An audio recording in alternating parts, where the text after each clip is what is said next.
Okay, and here are allegedly all the tools that are required to remove the fuel tank.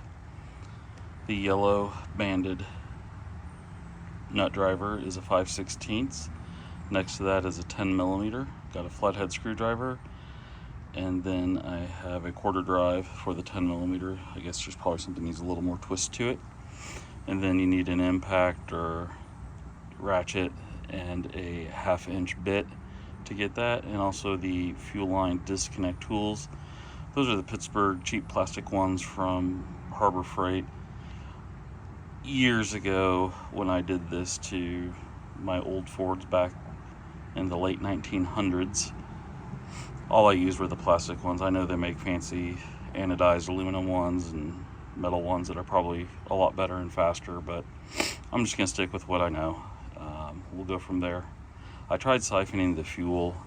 My mechanical little shaker siphon was too big. It wouldn't fit all the way down into the tank, so I'm below a quarter tank, so we're just going to muscle it down and then we'll siphon it once it's out to make installation easier when we get to that point down the road.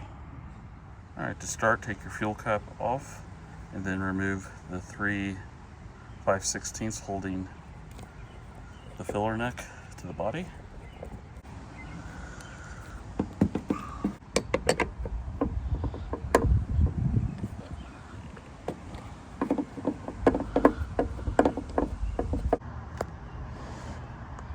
Alright, next step is moving that little fella right here. Be sure to have the safety squints because some rust might come down.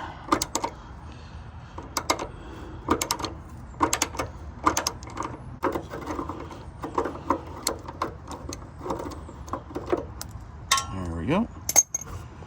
And now that can get out of the way. Alright.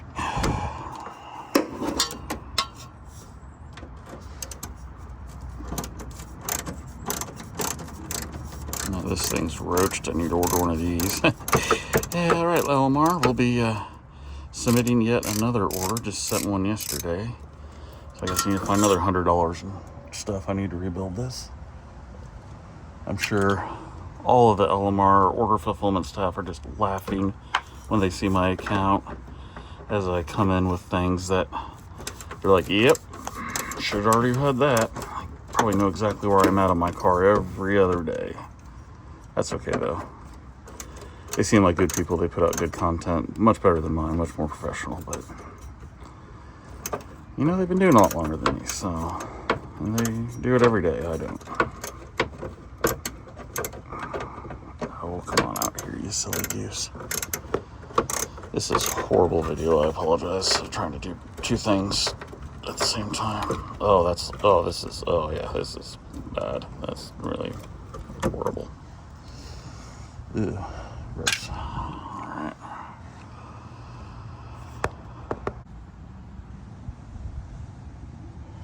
Alright. Got that loose. That dropped about 32 years worth of back road dirt and debris on me. That was disgusting and tasted just as bad. Well, I think I found where the rust is in this car. Yeah.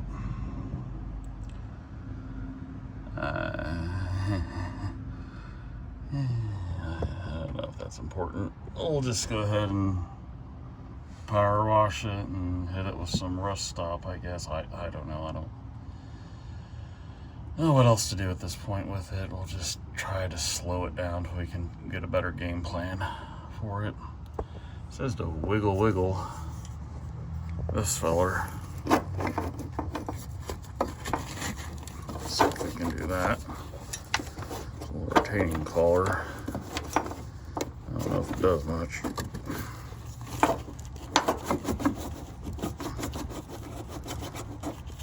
I think it'll loosen up though, so I think we're good there. Now we probably got to get the straps. Maybe get some stuff going on here. We got some. Yeah. Okay. Yeah. Probably need to work on these. There you go, better view.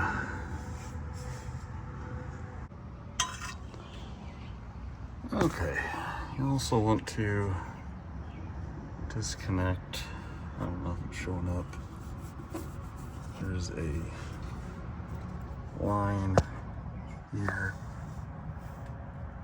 right there, there we go. This rubber line, that is for the evap system. Inspect it, make sure it looks good. Looks okay.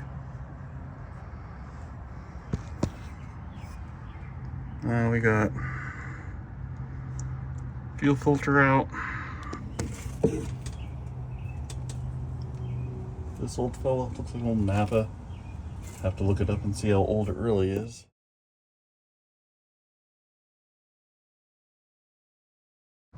Alright, found the connector. It's at the rear, very rear of the vehicle. It has a little split in it. It goes to the fuel pump and then the sending unit itself back over here for the fuel tank level. And get that disconnected. Okay, we got the return line disconnected. I used a 5/16 little plastic deal. These little suckers for the straps are welded on. We're gonna have to try an impact now. Well, we got it dropped. I still have to disconnect the fuel lines at the sending unit at top there. That was the most ungraceful maneuver I've ever done. It landed on my legs. It is a little heavy, a little heavier than I thought, so I had to yell for the missus to run down. I had to yell at the phone to call her. She came running down, grabbed the yellow jack here, and got it underneath the tank for me and was able to pump it up, and I was able to slide out. So that was good. I said it's a one-man job if you're careful. Apparently I'm not careful, so lesson learned. Let's finish getting this thing out.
back under it. Just got through spraying some Rust Reformer a while ago.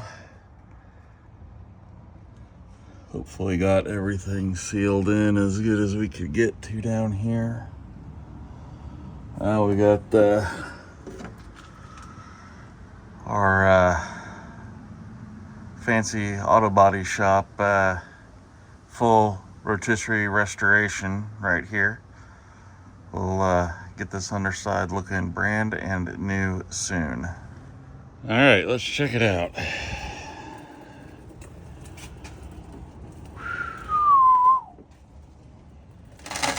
Hoo-wee. Oh yeah. Rebuilt concourse quality rotisserie restoration here. Only the finest Craigslist techniques. Yeah, strap. Yeah. Yep. I'm kind of a painting genius. Yep. Not shabby. We'll do the rear end when we pull it out and change the gears. I'll just leave it for now. I didn't want to spray up in all the fuel lines. We'll leave that. I'll probably get the exhaust off. It'll be easier to spray up in there when it's on a lift. I'm just on jack stands right now, so I just wanted to get where the fuel tank's gonna be, kind of get it protected, so I don't have to mess with that again. But we'll get after it when it's up in the air on a lift. It'll be a lot easier to get to, and I kind of need to power wash out some of that crud before I spray it. Also did a little rebuilding on the bracket.